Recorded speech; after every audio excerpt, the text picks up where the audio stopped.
രാജ്യസഭാ ചെയർമാനെതിരെ അവിശ്വാസത്തിന് notice നൽകിയിരിക്കുകയാണ് ഇപ്പോൾ India സഖ്യം. ജഗദീപ് ധൻഖറിനെ ഇംപീച്ച് ചെയ്ത് പുറത്താക്കണമെന്നാണ് ആവശ്യം.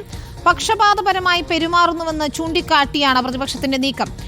അതേസമയം ഘടകകക്ഷികളുടെ എതിർപ്പ് മറികടന്ന് ഇന്നും അദാനി വിഷയം കോൺഗ്രസ് പാർലമെന്റിൽ ഉന്നയിച്ചു. ബഹളത്തെ തുടർന്ന് രാജ്യസഭ ഇന്നത്തേക്ക് പിരിയുകയും ചെയ്തു. അതിനിടെ മുന്നണിയിലെ നേതൃമാറ്റ ചർച്ചകളിൽ മമതാ ബാനർജിയെ പിന്തുണച്ച് ലാലു പ്രസാദ് യാദവ് രംഗത്തെത്തിയതും ശ്രദ്ധേയമായി. PR സുനിൽ ഉണ്ട് ദില്ലിയിൽ നിന്ന് വിശദാംശങ്ങളുമായി. സുനിൽ, അദാനി വിഷയത്തിൽ പ്രതിഷേധം തുടരുകയാണ് കോൺഗ്രസ്.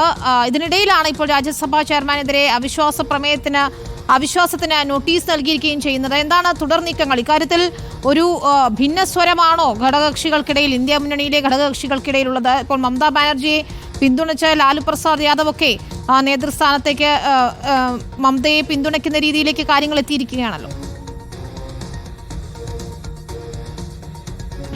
വിനീത, തുടർച്ചയായ 11ാം ദിവസവും പാർലമെന്റ് നടപടികൾ പ്രക്ഷുബ്ധമായി തുടരുകയാണ് അദാനി വിഷയത്തിൽ. ഏതായാലും അദാനി വിഷയത്തിൽ ഇങ്ങനെ തുടർച്ചയായി പാർലമെന്റ് നടപടികൾ പ്രക്ഷുബ്ധമാക്കുന്നതിൽ തടസ്സപ്പെടുത്തുന്നതിൽ ഇന്ത്യ സഖ്യത്തിലെ ചില പാർട്ടികൾക്ക് അതൃപ്തിയുണ്ട്. കാരണം പാർലമെന്റിൽ ക്രിയാത്മകമായ ചർച്ച നടക്കണം. അതുകൊണ്ട് ചർച്ച ഇല്ലാതെ പൂർണ്ണമായി സഭ സ്തംഭിക്കുന്ന ഒരു സാഹചര്യം ഗുണകരമല്ല എന്നാണ് നിരവധി പാർട്ടികൾ ചൂണ്ടിക്കാണിക്കുന്നത്. ഏതായാലും ഇന്ന് കോൺഗ്രസ് ശക്തമായ നിലപാടിൽ തന്നെയാണ്. രാവിലെ പാർലമെന്റ് കവാടത്തിൽ വലിയ പ്രതിഷേധമായിരുന്നു കോൺഗ്രസ് നടത്തിയത്. അതിനുശേഷം പാർലമെന്റിന്റെ ഇരു സഭകളിലും അദാനി വിഷയത്തിൽ ചർച്ച ആവശ്യപ്പെട്ട് കോൺഗ്രസ് വലിയ പ്രതിഷേധമുയർത്തി. പാർലമെന്റിന്റെ ഇരു സഭകളും പ്രക്ഷുബ്ധമാവുകയും ചെയ്തു. ഏതായാലും വരും ദിവസങ്ങളിലും ഇതേ രീതിയിൽ മുന്നോട്ട് പോകാൻ തന്നെയാണ് കോൺഗ്രസിന്റെ തീരുമാനം. ഇനി അവശേഷിക്കുന്നത് 9 ദിനം മാത്രമാണ് പാർലമെന്റിന്റെ ഈ സമ്മേളന കാലയളവിൽ. ഏതായാലും അദാനി വിഷയത്തിൽ ചർച്ച അനുവദിക്കാത്ത സാഹചര്യത്തിൽ സഭാ നടപടികൾ മുന്നോട്ട് കൊണ്ടുപോകാൻ അനുവദിക്കില്ല. ഇത് തന്നെയാണ് കോൺഗ്രസിന്റെ തീരുമാനം. രാജ്യസഭയിൽ ഇപ്പോൾ ഇന്ത്യ സഖ്യം ഒറ്റക്കെട്ടായി ഇവിടുത്തെ ചെയർമാൻ ജഗദീപ് ധാങ്കർക്കെതിരെ അവിശ്വാസ പ്രമേയം കൊണ്ടുവരാനുള്ള നീക്കത്തിലാണ്. ഇതിനുള്ള നോട്ടീസാണ് ഇന്ന് നൽകിയിരിക്കുന്നത്. ഏതായാലും രാജ്യസഭാ ചെയർമാൻ ജഗദീപ് ധാങ്കർ പക്ഷപാതപരമായി പെരുമാറുന്നു, ഏകപക്ഷീയമായി പെരുമാറുന്നു എന്നൊക്കെയാണ് കോൺഗ്രസിന്റെ ആക്ഷേപം, പ്രതിപക്ഷ പാർട്ടികളുടെ ആക്ഷേപം. പ്രതിപക്ഷത്തെ സംസാരിക്കാൻ അനുവദിക്കുന്നില്ല, ഭരണപക്ഷത്തിന് സംസാരിക്കാൻ അവസരങ്ങൾ നൽകുന്നു. അതിന് മറുപടി നൽകാൻ പ്രതിപക്ഷത്തെ സമ്മതിപ്പിക്കാതെ തടയുന്ന ഒരു നിലപാട് രാജ്യസഭാ ചെയർമാൻ സ്വീകരിക്കുന്നു. ഇത് പക്ഷപാതപരമായ നടപടിയാണെന്നാണ് പ്രതിപക്ഷ പാർട്ടികൾ ആരോപിക്കുന്നത്. ഏതായാലും രാജ്യസഭയിൽ ഇന്ത്യ സഖ്യം ഒന്നിച്ചു നിൽക്കുന്നുണ്ടെങ്കിൽ പോലും പൊതുവായ വിഷയങ്ങളിലൊക്കെ കോൺഗ്രസ് എടുക്കുന്ന നിലപാടിനോട് ഇന്ത്യ സഖ്യത്തിലെ പല പാർട്ടികൾക്കും ഭിന്നതയുണ്ട്. അതെങ്ങനെയായിരിക്കും, ദേശീയ രാഷ്ട്രീയത്തിൽ വരും ഭാവിയിൽ എന്ത് ചലനമുണ്ടാക്കുമെന്നൊക്കെ കാത്തിരുന്ന് കാണണം. ഇന്ത്യ സഖ്യത്തിൽ വലിയ വിള്ളലുകൾ ഉണ്ടാകാനുള്ള സാധ്യതയും തള്ളിക്കളയാനാകില്ല. മമതാ ബാനർജി ഇപ്പോൾ ഇന്ത്യ സഖ്യത്തിന്റെ നേതൃനിരയിലേക്ക് വരണം എന്ന് ഇന്ന് ലാലു പ്രസാദ് യാദവിനെ പോലുള്ള നേതാക്കൾ ആവശ്യപ്പെട്ടിട്ടുണ്ട്.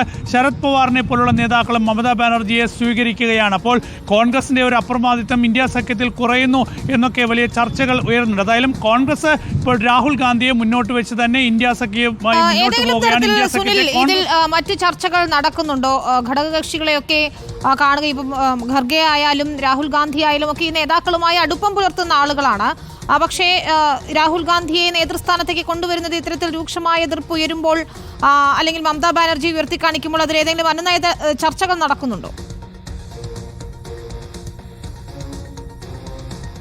വിനീത, 2014 തകർച്ചയ്ക്ക് ശേഷം കോൺഗ്രസിന് തുടർന്ന് അങ്ങോട്ടുള്ള പല തെരഞ്ഞെടുപ്പുകളിലും വലിയ പ്രഹരമേറ്റപ്പോഴൊക്കെ തന്നെ കോൺഗ്രസിന്റെ നേതൃത്വത്തെ അംഗീകരിക്കാത്തൊരു സമീപനം പ്രത്യേകിച്ച് മമതാ ബാനർജിയുടെ തൃണമൂൽ കോൺഗ്രസ്, അതുപോലെ തന്നെ BRS നേതാവ് ചന്ദ്രശേഖർ റാവു തുടങ്ങിയ നേതാക്കളൊക്കെ തന്നെ സ്വീകരിച്ചിരുന്നു.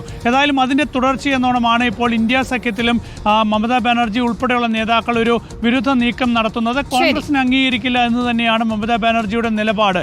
അപ്പോൾ തീർച്ചയായും മറ്റ് പാർട്ടികളുമായി, പ്രത്യേകിച്ച് ഇപ്പോൾ ശരത് പവാറിനെ കണ്ടതുപോലെ ഇനിയിപ്പോൾ RJDയെ ഒരുപക്ഷെ മമതാ ബാനർജി കണ്ടേക്കും. അതുപോലെ സമാജ്വാദി പാർട്ടിയുമായി ചർച്ച നടത്താനുള്ള സാധ്യതകളുണ്ട്. ഏതായാലും ഈ വിഷയത്തിലൊരു സമവായ നീക്കവും ഒരുപക്ഷെ നടക്കാനുള്ള സാധ്യതയുണ്ട്. കാരണം ഇപ്പോൾ പ്രതിപക്ഷത്തൊരു ഭിന്നിപ്പുണ്ടാകുന്നത് തീർച്ചയായും ഗുണം ചെയ്യില്ല. പ്രത്യേകിച്ച് ദില്ലി തെരഞ്ഞെടുപ്പ് വരാൻ പോകുന്ന ഒരു സാഹചര്യം,